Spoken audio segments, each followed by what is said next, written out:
very much. I really appreciate the opportunity to come and speak with you all. I collaborate with a lot of computer scientists and mathematicians, applied mathematicians. And so it's a lot of fun to be able to kind of change the way and the lens at which I view my research to be more CS and mathy focused versus more chemistry focused. And so today I'm going to be talking a lot about analysis of different types of materials, specifically soft matter materials, and I'm going to define that in just a second here. And I'm focusing, as Oliviero said, on more of the CS and kind of analysis component of our work. There we go.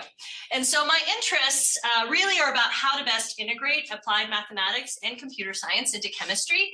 We focus a lot on kind of the shape of data, the chemistry data that we obtain through atomistic simulations. And really the idea is I feel that the kinds of data and the kind of problems that we have can inspire a lot of new mathematical, applied math and CS development, both in the context of computational efficiency, as well as new ways to incorporate the underlying physics and to really understand dynamic and complex data. And by doing this, we can develop new chemical models for very complicated systems that have lots of high dimensionality associated with them and many body correlations and things like this. Today, I'm going to be talking primarily about geometry and topology and graph theory. And these are going to be in the applications associated with fluids and their interfaces. And so first, let's just talk about what soft matter is. So most of you guys should be familiar with the fact that there's 4 phases of matter. There's gases and liquids and solids and plasmas. Solids are obviously hard, and oftentimes they can be organized like crystalline materials, or they can be amorphous like a glass. Liquids are generally considered to be totally disorganized, but in reality, that's not true, because they can be organized across tens of angstroms and even up to micrometer-like scales. They can exhibit really interesting multiple time scales of evolution, from femtoseconds all the way to nanoseconds and longer, so across many orders of magnitude. And they can have a huge spectrum of viscosity, and so which is kind of like how liquid-like it is, right? So water, the unit of viscosity is a poise. So water has 1 poise. We all know what water is like in the context of how viscous it is. Molasses is 500, lava is 10,000, glass, which is 10 to the 20th poise. And I'll tell you that there's a huge amount of argument in the materials community about whether glass is actually a liquid or a solid. And so this is why I put glass down here, because many people consider glass to be a very, very viscous liquid. But the key features of soft matter are that they're dynamic, and that they have characteristic length scales associated with local order, but long-range disorder. And so this can encompass a huge range of materials, whether or not we're talking about colloidal solutions like milk is a colloidal solution, to microgels, polymers that make up and can be used for like reverse osmosis and water separation, and different types of like surfactants and amphiphiles that are used for like cleaning solutions and stuff. You know, this is where bubbles come from when you wash your laundry.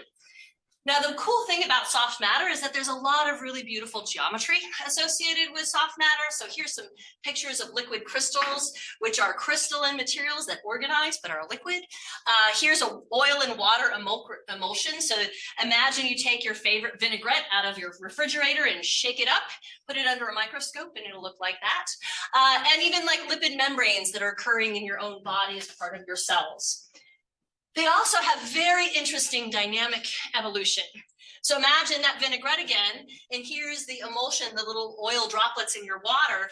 These are the surfaces. Oh, this guy, it goes by too fast. But this surface evolves very quickly. So imagine, so we actually do simulations of these droplets, and you can see that this surface is not flat, it's not static, it's highly dynamic, and we can watch how it moves on a computer. And so we do atomistic simulations of these types of systems. And I really love this. Whenever you type computational chemistry, you'll pick up images like this. I really like this one that came from Philomena Lamoureux, just because it shows, I think, very nicely how system size changes with different types of methods, computational methods, and time. And so my group primarily works on the micro scale and up to, in the orders of almost maybe hundreds of nanometers size, I guess you would say. And so this involves everything from quantum mechanical kind of descriptions where we account for the behavior of electrons in particles, all the way to what are called classical force field methods, where you remove the effect of electrons, but you have some kind of analytical or numerical expression that that provides the physical interaction between particles. And then at higher length and time scales, you have coarse-grained kind of simulations that that apply mean field approaches and continuum theories to get to really, really large descriptions of materials. Now, in the realm of atomistic simulations, there's been a huge, huge development in parallelism associated with the software that does that you can use for atomistic simulations. And most of those methods are on the order of about order n, but you can obviously parallelize them really effectively. And 30 years ago, you could maybe do 1,000 atoms for 50,000 increments in time. And today, I think the state of the art, the highest simulations that people can do involve billions of atoms and millions of steps in time. And so all of this is dependent on, the parallelism algorithms that are employed within these software packages that we use. And there's a huge push to exascale in the context of these simulation packages. So we're interested in doing these types of simulations on bulk liquids that have lots and lots of things dissolved in them. So this could be water that has lots of salt dissolved in it. This could be an emulsion. This could be something that's a colloidal mixture like milk. And we're also interested in liquid-liquid interfaces. And so what happens at those boundaries, for example, between oil and water. And the reason why we're interested in this is because there's a lot of very unique chemical reactivity that occurs at these interfaces. And these types of systems exhibit really interesting geometry and kind of mathematical, we need new math and we need new tools to be able to describe these systems, because the data associated with them can be very high dimensional and be evolving across these multiple length and time scales, like I mentioned before. So when we do an atomistic simulation, what we're doing is we have some configuration. We have some atoms and molecules, right, in some kind of simulation box. And we want those atoms and molecules to find the global minimum on what's called the energy landscape. And so for every single geometry or configuration of particles, we have an energy associated with it. And if you take the 3n, that's actually a 3n function, because every single atom has x, y, and z coordinates. And so the potential energy function is this huge high dimensional function. And we're trying to typically find the global minimum on this function. And so when we do a simulation in arbitrary coordinates, we're trying to find the minimum in this high dimensional potential energy landscape space. And we often, but that's often not good enough for us. We want to sample more than just the minimum, because if a system is evolving in time, it's not staying in this minimum configuration, it's evolving across multiple minima. And so we need to find all of the relevant minima on this huge high dimensional energy landscape and find what are called all the index zero critical points for all that, for that. And we want to understand the transitions between those states.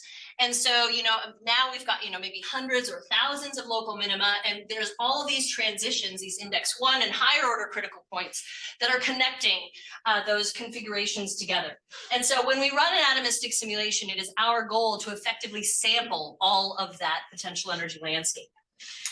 And so there's a key challenge, which is when I do a simulation at equilibrium, it's evolving in time, it's sampling this energy landscape, and the data that I get back out are all of the geometries that are observed. So I get some probability distribution of observing all of these different geometries and structures. And so imagine it's like a Gaussian distribution, and if I'm effectively sampling my energy landscape, I might see different, maybe small molecules that are aggregated together, and then maybe at a later point in time, they'll aggregate into larger clusters and self-assemble, and then maybe they'll fall apart. And this is the data that I get back out. I get a simulation trajectory, which is the time-dependent evolution of this system as it effectively samples this energy landscape and is evolving. The challenge is to connect these observations of all of these different structures that you see to this underlying energy landscape, because this underlying energy landscape is so high dimensional that I can't even think about it really as a human, right? I need to figure out, and oftentimes what chemists do is we just we like reduce the dimensionality in our head to coordinates that we think make sense, but there's not a huge amount of physical justification in that very frequently.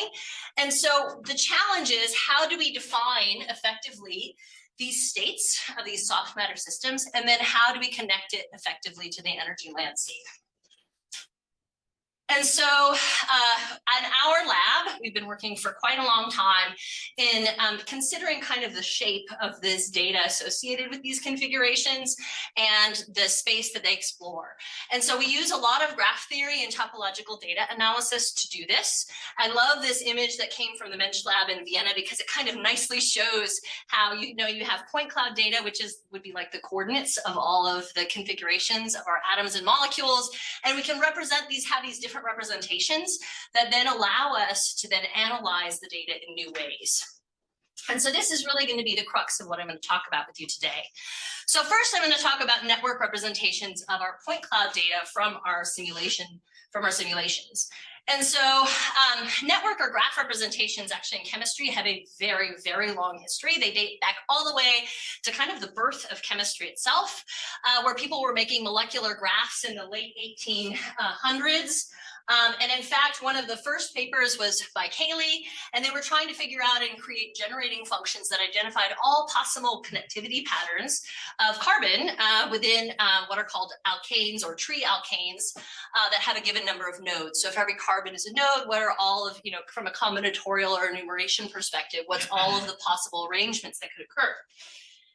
And then this has led over many, many years to lots of different applications where maybe people use graph theory to explore chemical reaction mechanisms and define distance metrics between different distances, distance metrics between different configurations, and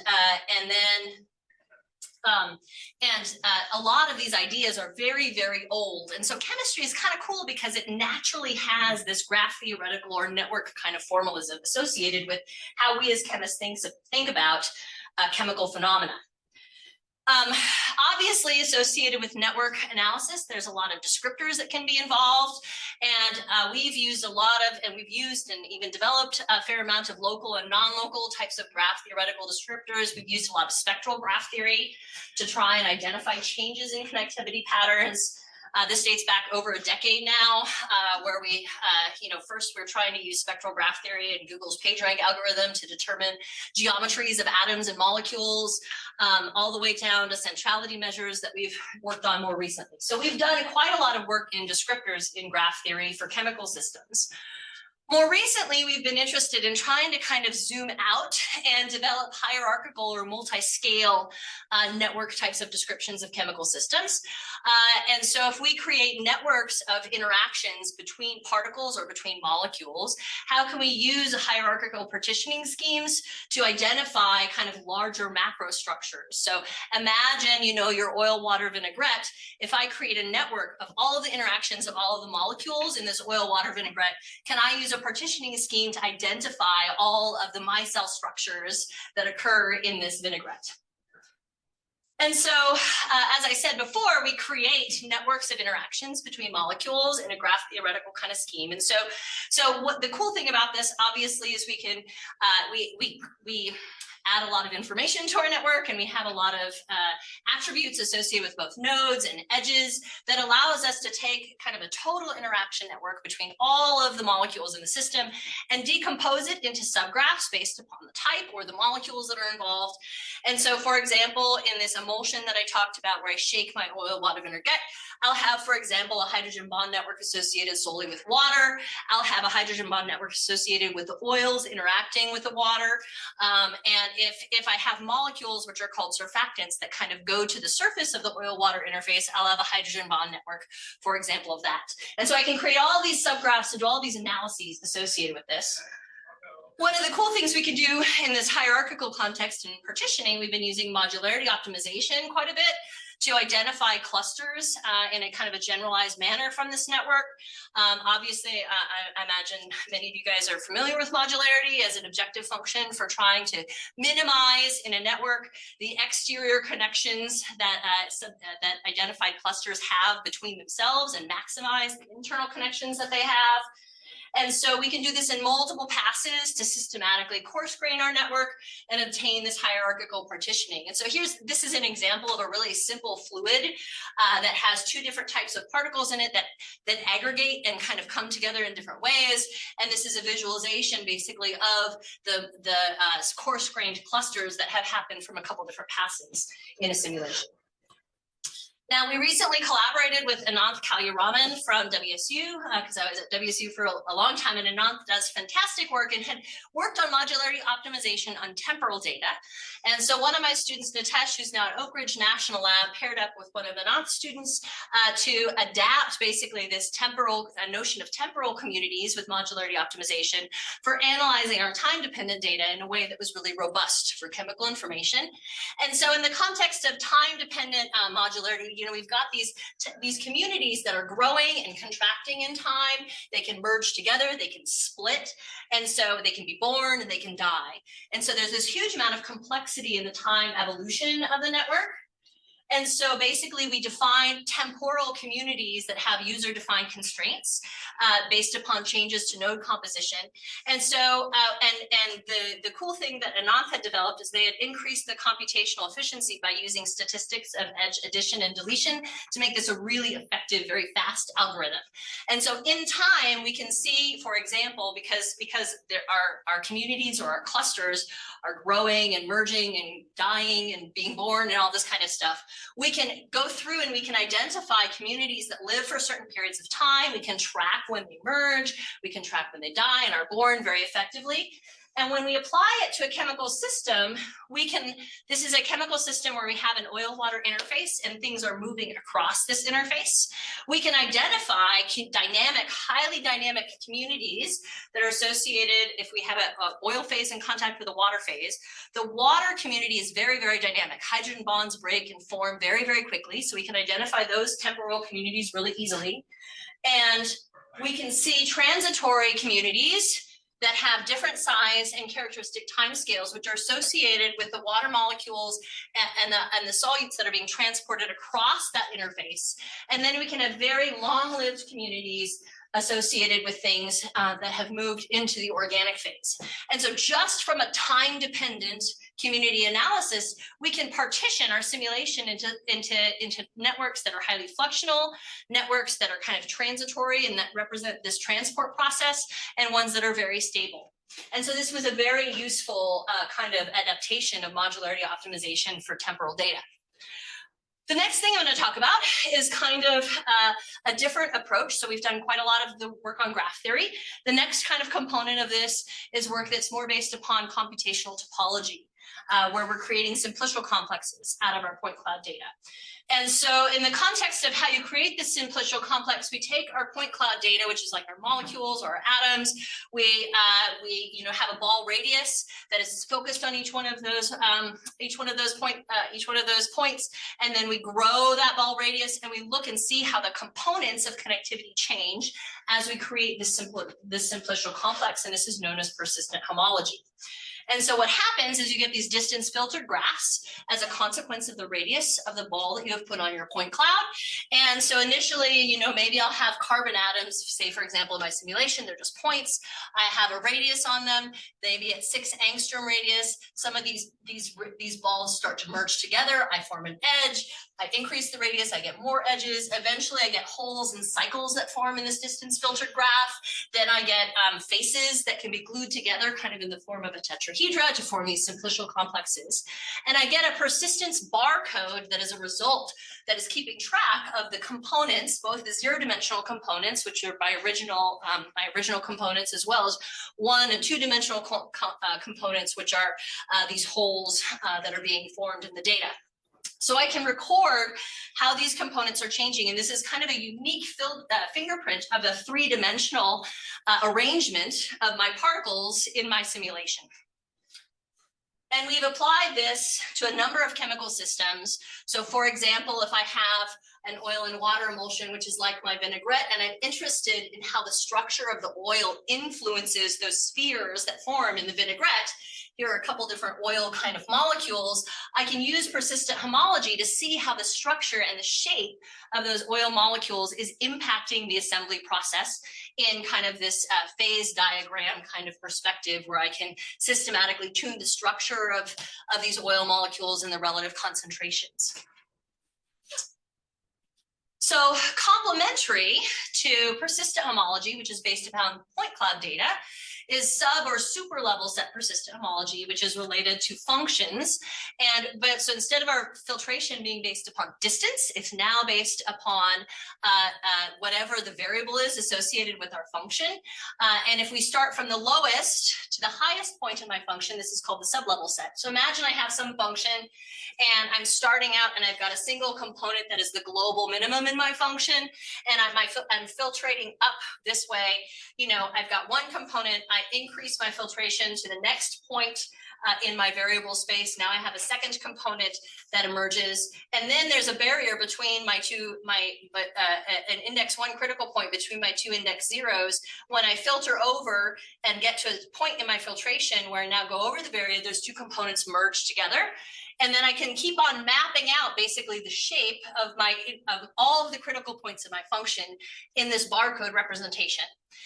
And so we've applied this to surfaces where if I have, for example, this oil-water interface that happens in my emulsion, I can look at the density of molecules on this surface, and I can create basically a bitmap, of a density bitmap, and I can use this sublevel set persistent homology to create a unique fingerprint of the way in which the density is distributed on the surface. And so here's two different types of surfaces. One where it's very flat and there's not much going on, and I've got kind of a small amount of density on the surface. And then I've got another surface where I've got a huge amount of density and there's structure that's actually forming on this surface because of the structure of the molecules that are absorbing. And I can keep track and I can use this as a tool. And this is actually published now. I didn't update the bottom of this slide, but I can keep track and I can distinguish very uniquely between this surface that has all of this structure and maybe is doing stuff to one that's kind of more boring and not doing much. And so here's just an example of that. This is a molecule called tributyl phosphate that's absorbed to a surface, and based upon the conditions, I can change the distribution. This is a density heat map of the way in which this molecule tributyl phosphate is absorbed onto a surface. And so, and the question is okay, well, how well does this sublevel set persistent homology distinguish between these images? And we created a series of persistent homology descriptors that kind of compared these surfaces to purely random surfaces, that looked at the persistent entropy associated with the components in the density map. And we created a non-ideality index, which basically says for a purely ideal kind of surface, all the molecules basically aren't going to interact with one another, and so you should get no cycles in the sublevel set persistent homology or that one-dimensional data. And if I see them and there's a difference between that and the number of actual species I have, then that means that they're interacting in some way. And so this is representing non-ideality of the surface. And so the cool thing about this is I can directly relate these sublevel set persistent homology descriptors to physical phenomena. So this is the surface tension of the interface. And so, you know, we know, obviously, you know what surface tension is if you jam your finger into water, right? You can see the deformation in the surface of water before your finger goes through, or the way water skippers on the surface of water in a lake, they all rely on the surface tension of water. And so these oil-water interfaces have a certain surface tension. And when they have different molecules on the surface, that surface tension changes. And so the question is okay, well, how well do these different persistent homology descriptors track this really kind of macroscopic phenomena associated with the interface? And they actually track pretty well. And so there's a very good correlation between the sublevel set persistent homology descriptors and this real chemical fundamental chemistry behavior. We can also use and calculate these descriptors as a function of time. And so we separated our data. We had basically two different types of data sets. One for these very, very flat data, these very flat interfaces that behave more ideally. And this ideality index for these what we call non-transporting interfaces, because they're not doing very much, is pretty high. It's pretty close to 1. If we had a perfectly flat surface where no molecules were interacting on the surface, it would be exactly 1. These interfaces now in our simulations that are doing things, they're actively moving molecules across, they have all these structures on the surface, they have much lower non-ideality indices, which means that they're doing stuff and we can track their behavior in time. And so some of these descriptors we're using these descriptors to really help us understand this chemical data temporally and structurally. We can complement this kind of persistent homology and topology type of analysis with geometry analysis. And so we're really interested in and have found that there's a lot of complementary information between the topology and geometry. And so we adapted a geometric measure theory approach called the flat norm, which is used in image denoising to identify surface structures. And so in the flat norm, you've got your favorite noisy old photo from your grandmother's closet, maybe that you pull out, and in image denoising, you're trying to remove all the fuzz off of presumably a perfect picture, a perfect image underneath. And this is kind of the same philosophy that we're adapting for our data. We've got these oil-water interfaces that have structure and things on the top of them, and we are presuming that we have a perfect flat surface that's the background, and we're trying to pluck off and identify the structures that are on top of this perfect flat surface. And so basically, this is just an optimization problem. And in 2 dimensions, basically, you've got some rough surface. This is a collaboration with Bala Krishnamurthy. And I was really, really lucky at WSU. He and I had shared students. So I had math students that were in my group that were doing the applied part of their math PhD in my lab. And so Enrique Alvarado, who's now at UC Irvine, was the student that was working with the postdoc of mine. And so they adapted this for our chemistry data. And so imagine you've got some function that has this structure, and we're trying to peel off a fixed volume or a fixed area, I guess a fixed area in this case, and we're trying to find what is the smoothest surface underneath this fixed area that we're pulling off. And so we're just optimizing that smooth surface underneath a certain area being taken off. And we can adapt this for 3-dimensional systems. And this is just showing you kind of how, if we tune this lambda property, we can change how much area is being pulled off systematically. And so we can go from a structure that's really rough or a surface that's really rough, systematically pull off different volumes to get a smooth surface underneath by tuning lambda. And then we can see basically at what point these structures look like chemical things, right, that are doing stuff in our chemistry data. And so in order to adapt this for chemistry data, we first have to discretize our simulation data, the surface that we have, into a tetrahedral mesh. And we tried lots and lots of different things, but we found that 1 lambda in the amount of volume that we're taking off really doesn't cut it. And so we actually developed an algorithm with Bala's group where we kind of take a probabilistic approach. And so if we kind of imagine that lambda's kind of like the it's basically like the radius of a sphere, and we're rolling a ball on the underside of our surface that's been created into a mesh. And we can systematically, basically everywhere this ball touches, we remove volume, and we systematically scan through different lambda values until we get this perfect flat surface. And so as we decrease lambda, we start pulling off more and more volumes and getting to flatter surfaces. And we keep track of the components that we take off. And so this is us decreasing our lambda, and as initially we don't take very much off of our surface, then we keep on pulling off more and more, and we've labeled all of these volumes that we take off, and their components that we're taking off, and we see how they merge as a function of us changing lambda. We also have another parameter that we tune that's kind of like the volume ratio associated with a molecular unit, because obviously these surfaces are created by molecules, and you don't want to take off volumes that are less than a molecule. It doesn't make much sense physically. And so we go through and we have this kind of multiple scanning, and we have this component tracking and a lookup table associated with the components and when they merge and when they die. And then basically the hypothesis is if a component lives a really long time as a function of us scanning through this lambda, then there's a pretty high chance it is an actual surface structure that's of interest to us chemically. And so we had a data set where we manually identified some structures, and we tried to see how well basically this algorithm worked for identifying these structures. And this image is a little bit misleading because I say that they're false positives, but that presumes that my by eye definition is right, right? So because that's all we have is I'm a chemist, I look at this structure, yeah, that looks chemically interesting, right? So in either case, these are the kinds of structures we identify and are able to pluck off of our surface. And so you can see kind of the richness of the geometry of these interfaces. And I can tell you right now, chemical reactions occur in here. And this is what we're trying to do. We're trying to find these structures. We're trying to identify the chemical reactions that are occurring inside. And this provides a tool for us. And so I have a student named Joshua Bilski who joined me at Utah.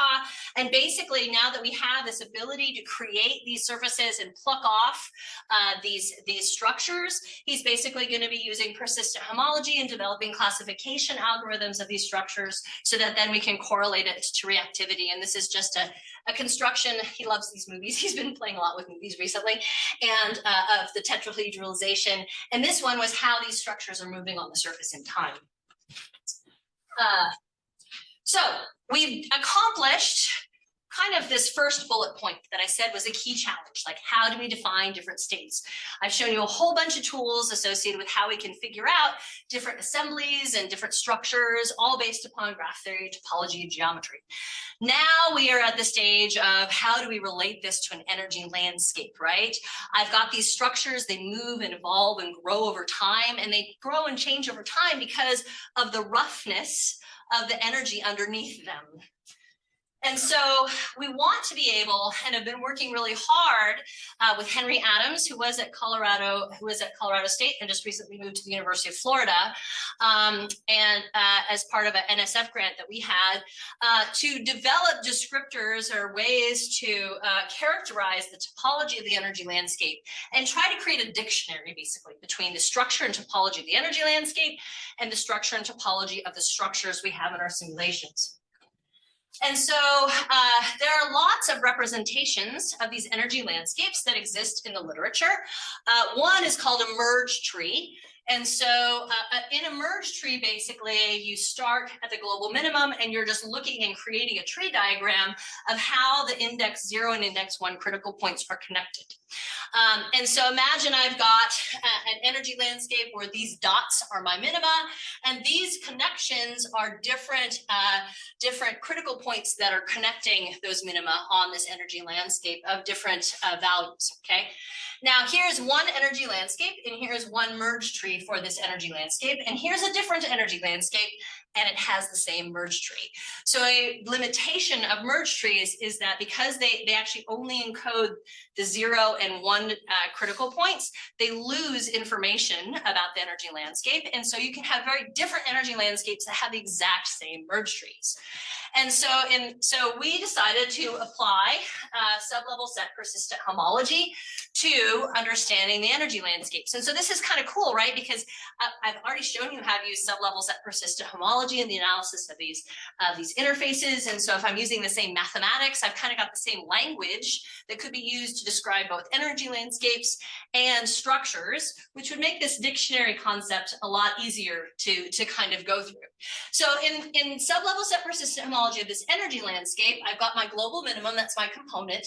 And then as I fill up energy, imagine I've got this bathtub that's my energy landscape, and I'm adding energy into my bathtub, right? It's a rough bathtub on the bottom, but as I pour water or energy into my bathtub, I start filling up other minima. So now I get new components, I get more components that are all the minima now. Eventually I overcome barriers, then I create holes as a consequence of filling up these barriers. And so I get this nice barcode representation associated with the topology of this energy landscape associated with a molecule. Now, the cool thing about sublevel set persistent homology is that it allows us to encode all of the dimensionality of the data. We don't really need dimensionality reduction. Now you could say, and it's very fair to say, that the actual software that does persistent homology and sublevel set persistent homology really only goes up to like 10 or 12 dimensions. And after that, it kind of starts to barf on you. And so there is software issues associated with that. But in principle, you don't need to do dimensionality reduction, okay? So we capture a lot more information. The bar lengths are the barrier heights. The number of bars are the number of barriers. This includes all the indices of all the critical points. And this allows us to create a platform for understanding and quantifying differences in the energy landscape in high dimensional space. And so we asked a question when we were first trying to kind of test this out and do proof of principle things with Henry. We asked what patterns emerged in energy landscapes for really simple systems. And then we asked the question if we could use those patterns as a way to predict new energy landscapes. And so let's just take a super simple energy landscape. And this is just the molecule butane. It has 4 carbon atoms and it just rotates. So it can rotate around that central bond. And it has a very simple energy landscape. And here is its sublevel set persistent bar code. So here is the global minimum, which corresponds to the birth of this bar here. And so the birth and death times correspond to the different features. So there's the global minimum bar. Here's the bars for the 2 other local minima. The death times are when they are overcoming this barrier, right? And so I can then directly relate, given that concept that I just gave you, I have the ability to relate specific geometric conformations to different points on this barcode, okay? And so we did this for a whole series of molecules, and we were kind of noting and creating at what geometries different bars were born and died at, and this allowed us to map conformations of these molecules to the barcode representation. So this rotation of what's called the dihedral angle around that central bond has basically an energy landscape that can be plotted on a circle. And there are 6 critical points basically for every single dihedral angle that we would have if we tried to grow this molecule. Let's say we make this molecule bigger and bigger and bigger. We're going to add carbon atoms, and every degree of freedom, basically, we're adding these critical points associated with the circle. So we're building up, we start off here with a butane molecule, we add one more molecule, we add one more carbon, we get this. This is more Smale complex, and we keep on growing this guy larger and larger and larger. And so basically what we noticed, and this was primarily Henry's work, is in Henry's work, they actually tried to created the proof to show basically that all these rotations were just translated copies of one another. And so basically the potential energy landscape was a series of nested functions.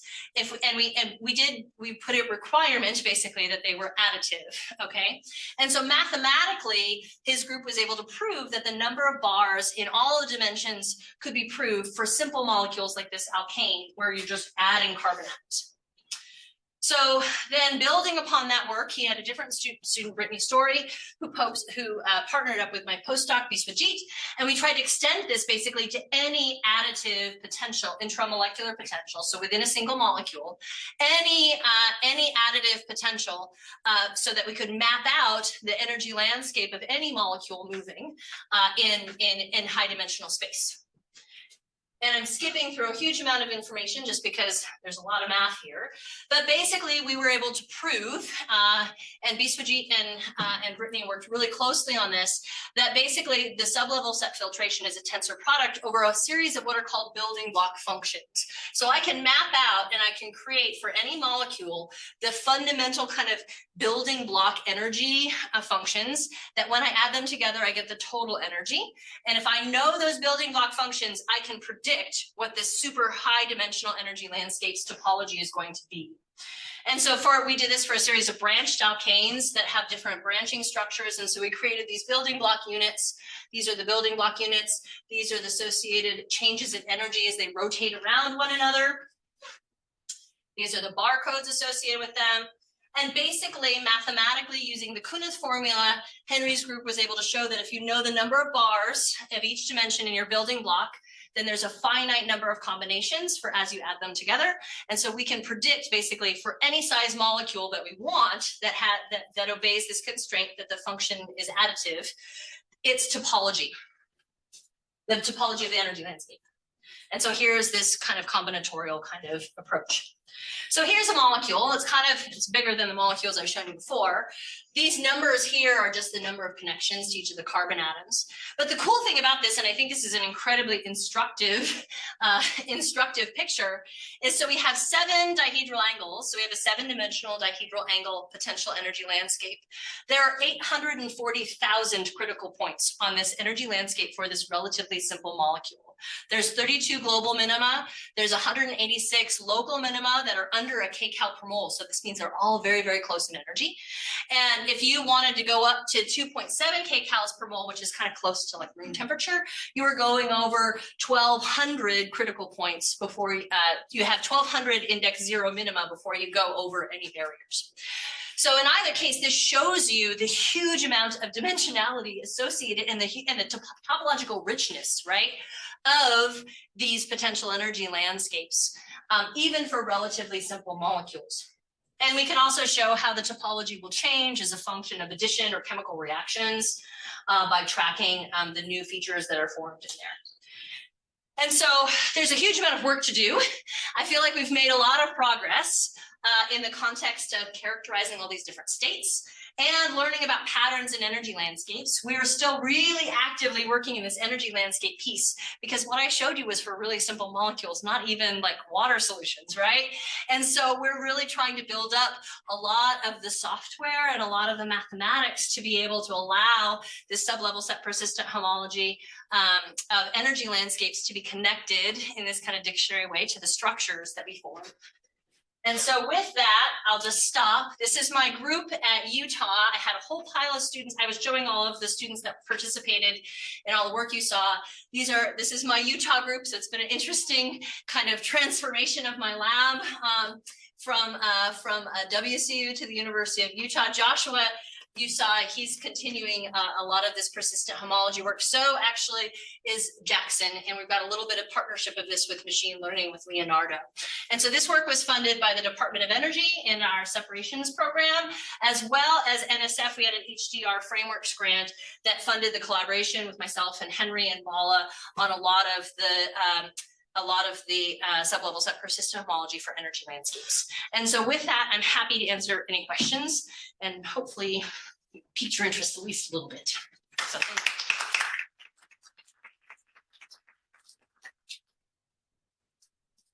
you. Yeah.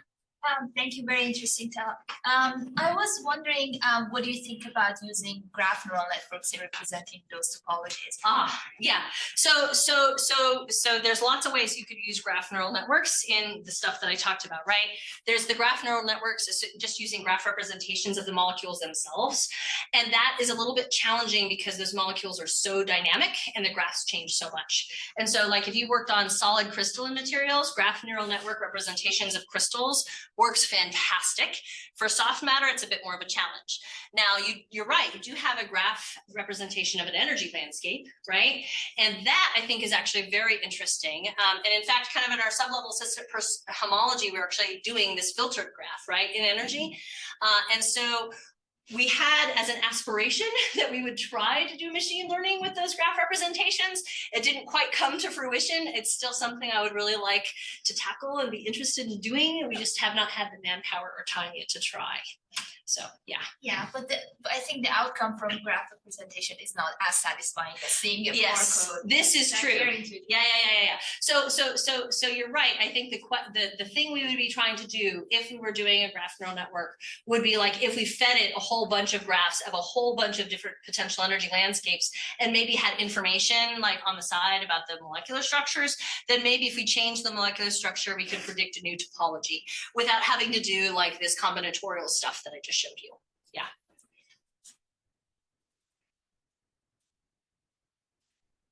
Oh, okay.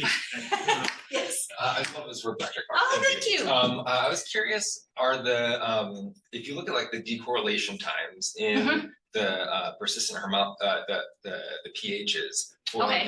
one of the surfaces that's evolving in Oh. an oil liquid interface. Uh-huh. Does that give you a better measure of how long you need to run your simulations to do sampling than looking at like the potential energy? Or Sure. So absolutely it would. We have not, so we did construct some autocorrelation functions of our persistent homology stuff.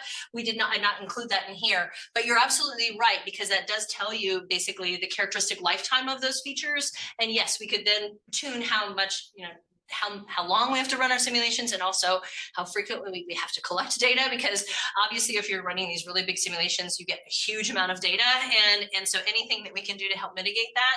So yes, the answer to that is yes. We haven't played around with it quite as much as I would have liked to play around with it, but we have done some. Yeah.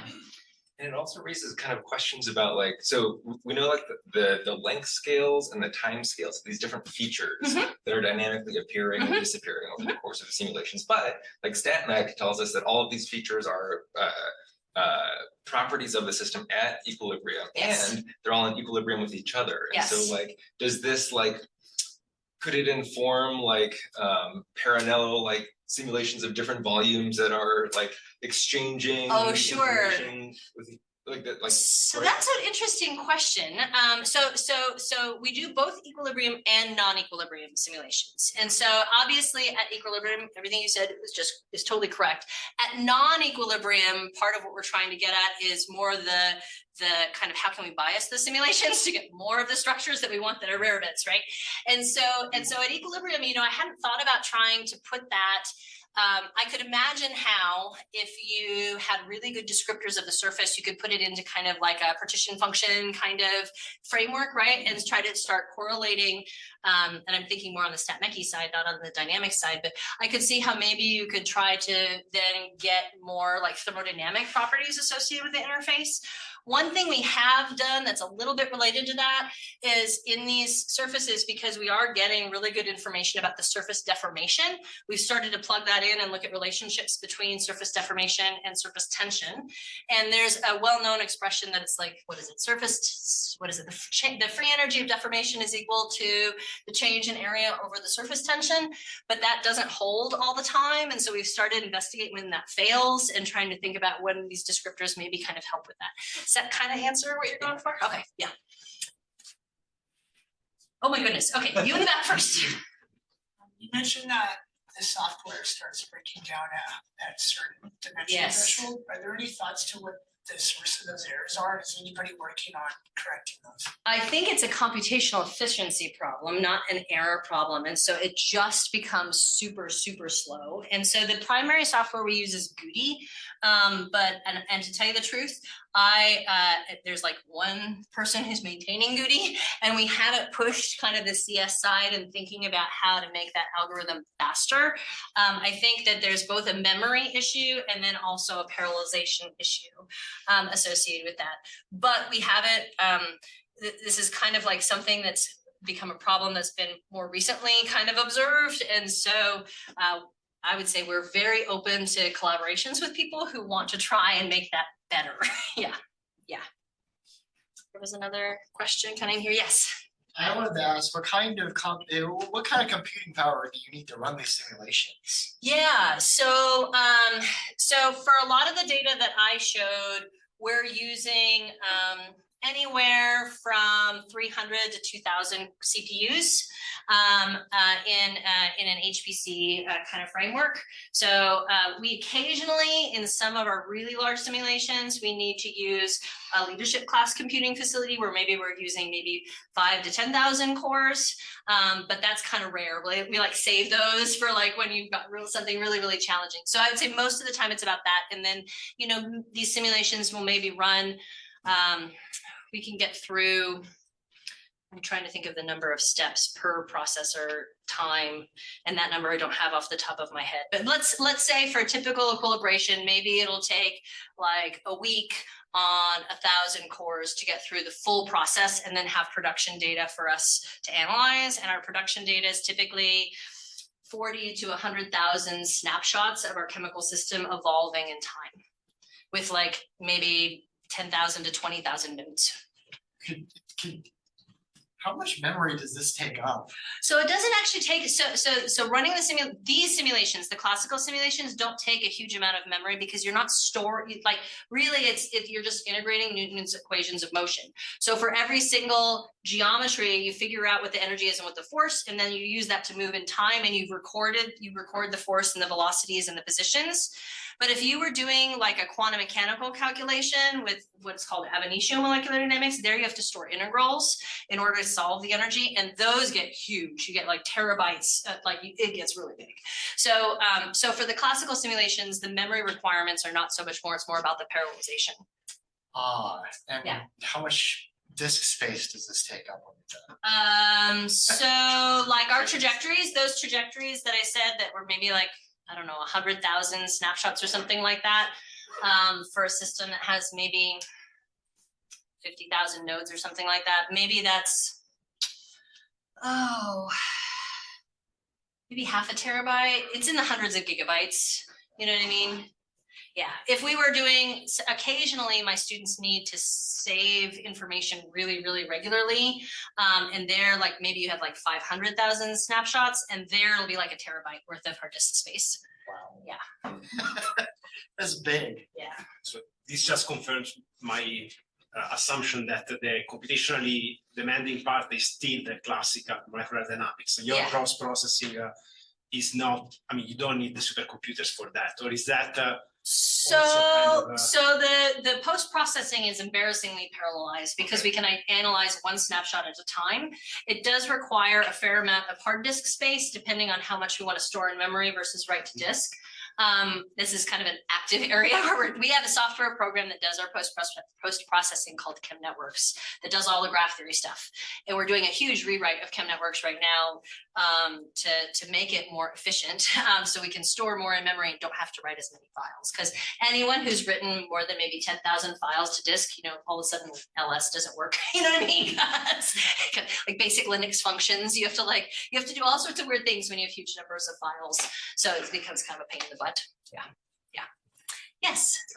Thank you for your talk. And I had a question about the formation of the geometry in the interface between the well and water. Yeah.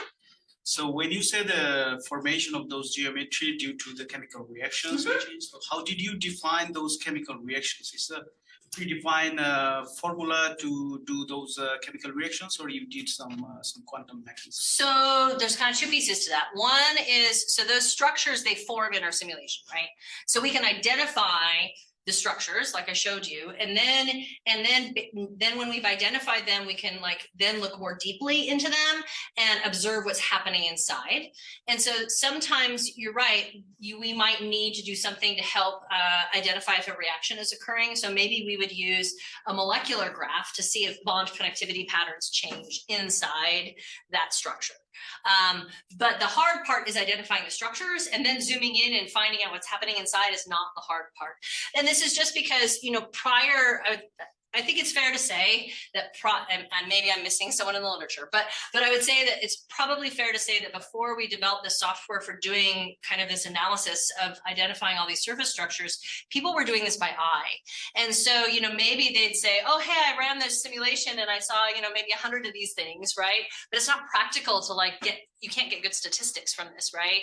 And so for us, our whole thing is we want to have this automated, and we want to get really good statistics so that we know exactly what the structures are of those molecules that lead to those specific geometries that form, and get really good statistics associated with any reactions that are there, right? I would say that in general that the computational community that does this typically has not really leveraged statistics to its benefit to be able to get really accurate, you know, and we need hundreds of thousands of these things in order to get good statistics. So technically you got those geometry from the molecular dynamics, and yeah, the geometries come out of the molecular dynamics, and then all the tools that I showed you are post-processing of the molecular dynamics, and that's what gives us then the statistics to be able to say, hey, look, I created, you know, within this simulation we had 10,000 of those structures. What's going on in those 10,000 structures?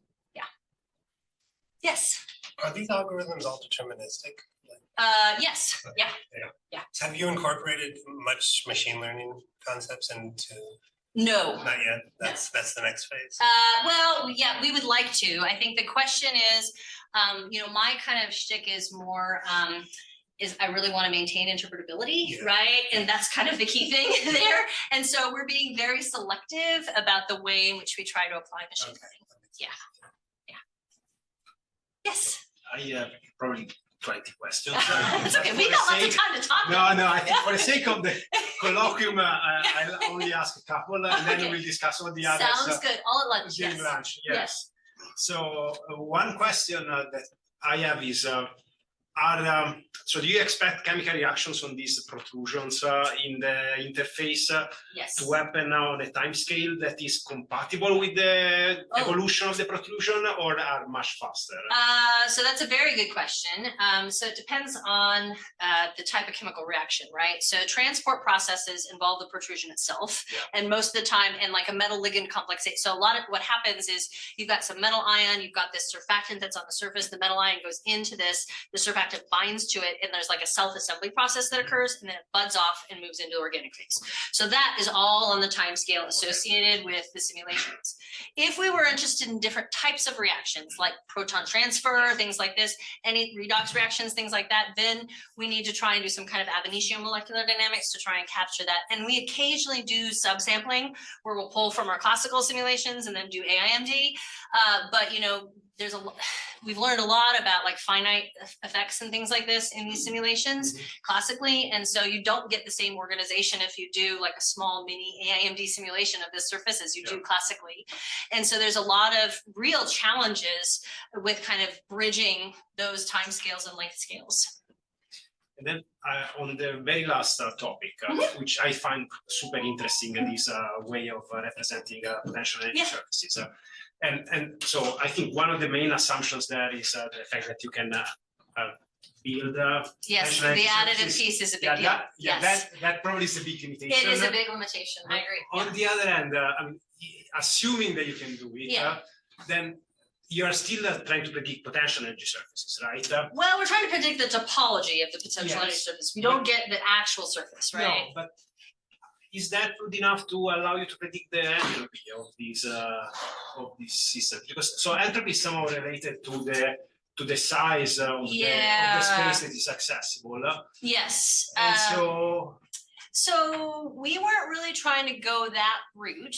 We were more interested is if we can identify critical points, right? Then that presents a starting point for additional simulations, right? So obviously doing the sampling is a really big deal. Yeah. So if we can predict all of the critical points, then we could initiate simulations from a whole bunch of critical points and accelerate our sampling. Yeah, that makes right. A lot of sense.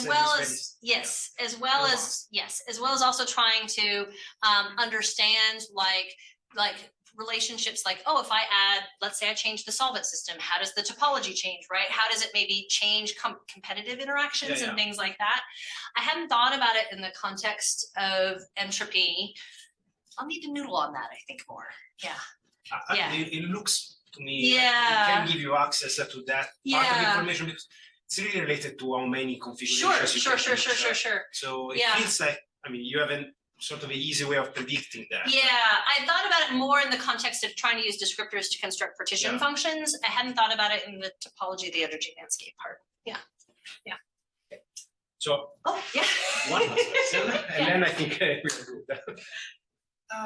Where, before you come up with the tetrahedral mesh scheme, where do the point clouds originate from? And I guess I'm kind of envisioning as you coarsen out that mesh, you might start losing critical points. Yes. So conversely, as you kind of tighten up that mesh, some more critical points might emerge. Yeah. So did you look at that? So for the mesh that's on the surface, that's on a molecular surface, right? And so the point clouds are the positions of atoms. Okay. So those are coming directly from the simulation. We did test different, I guess, number of tetrahedra that we use in the mesh, and you don't lose a huge amount of structure through coarsening. Obviously, there's a balance, right? We don't want to lose things that are important. And so I would say that Joshua, who's taking over that project, is doing that exact same thing right now. He actually has taken the flat norm approach, and it was originally written in MATLAB. And so he's rewritten it in Python. And in Python, he's now able to test a lot more of these kind of technical details to try and understand, what the right balance is. And so I think it's a very good question. We're still actively investigating that. Yeah. So let's thank Aurora again Thank for you her so nice much.